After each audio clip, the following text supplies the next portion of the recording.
Hi, it's Jaya. I wanted to tell you the story of how I walked into my local indie theater and spewed the F word and then stood in line and possibly spewed it a couple more times.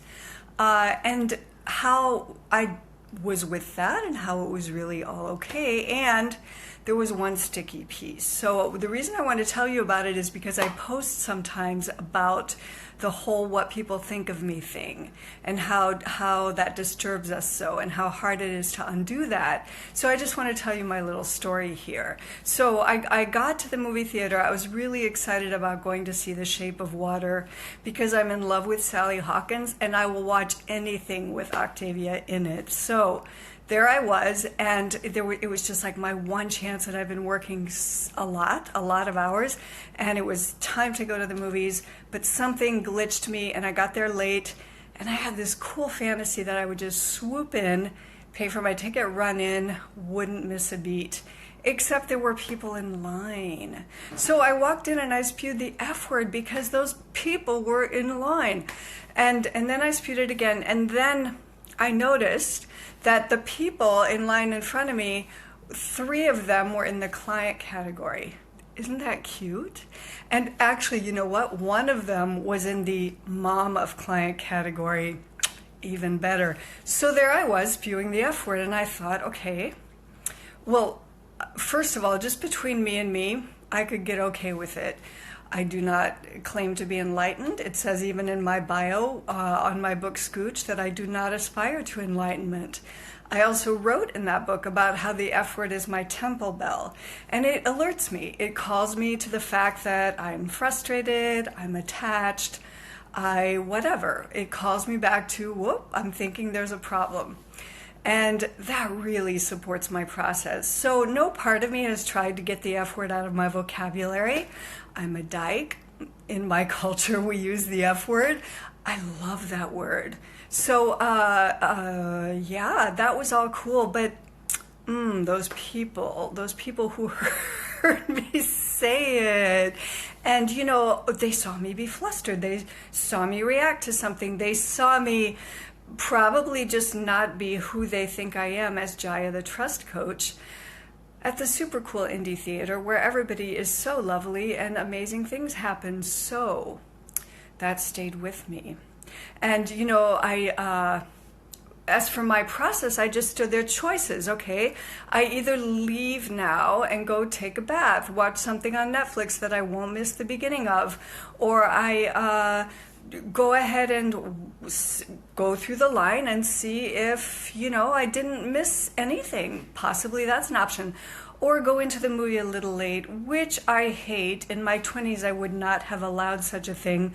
But that's what I ended up doing. And coolest thing, friendly universe, this stuff like this happens all the time. I just happened to go home and I was so thrilled with the movie that I sat down and watched the trailer. And the trailer basically gave me the missing bookmark that I didn't get by stepping into the movie theater a little late.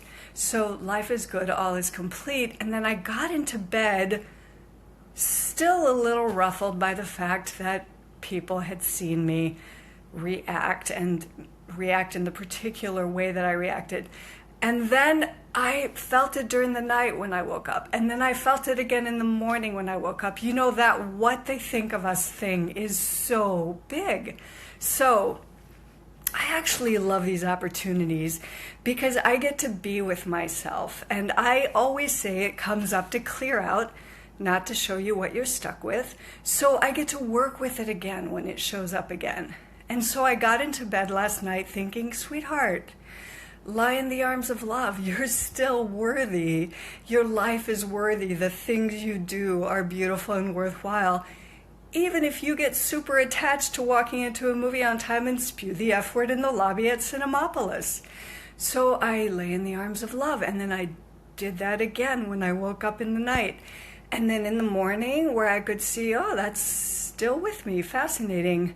You know, it's like, do I want to believe I'm not okay because I had a moment? No.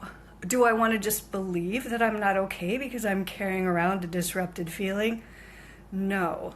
So one of the tricks that I use, besides soothing the pain body and just breathing into the place it hurts, is to say a string of believable things. I got this trick from Abraham Hicks, who says, go general, look away from the details, tell yourself, pan out, and tell yourself believable things that will be helpful, that will soothe you, and get away from the details. So I just apply that in general to string of believable things. So the kinds of things I told myself were, this is fine for me to work with. I'm willing to work with it. It's okay, even if all three of those people decided we will never pay Jaya money again because obviously she's not worth her salt as a coach, based on the F word at Cinemapolis. Well, I would be fine. I would still have clients unless it's really time for me to stop coaching, in which case that's good information to have. And it's really okay, however it happens. Life has to show me one way or another when it's time to put the placard away. So that would be as good a way as any. And it's kind of a cool story. I could say I finally quit coaching after I said the F word at Cinemapolis. Yeah. What else did I tell myself? That actually these clients have a great connection with me, that they use the F word, that at least one of them has read my book and knows about my temple bell. Maybe they were sitting there saying, there, Jaya's temple bell is going off right now. I don't remember what else I told myself today, but I told myself a bunch of things, and that's what I invite you to do. Don't let it just sit there. Don't swat the fruit flies, as I like to say, where you just let the bad feelings stick and you don't address it. Tell yourself a bunch of things and get okay with just being one more human being who has somebody thinking ill of them right now, or who's sitting around imagining and carrying around that somebody is thinking ill of them. It's okay. You're still amazing, beautiful, and deeply worthwhile. Your worth is not to be earned or unearned through your language, your little temper tantrums, or anything else. Carry on, step right into the next moment. And if you're carrying a bad feeling with you, keep talking back to it till it leaves.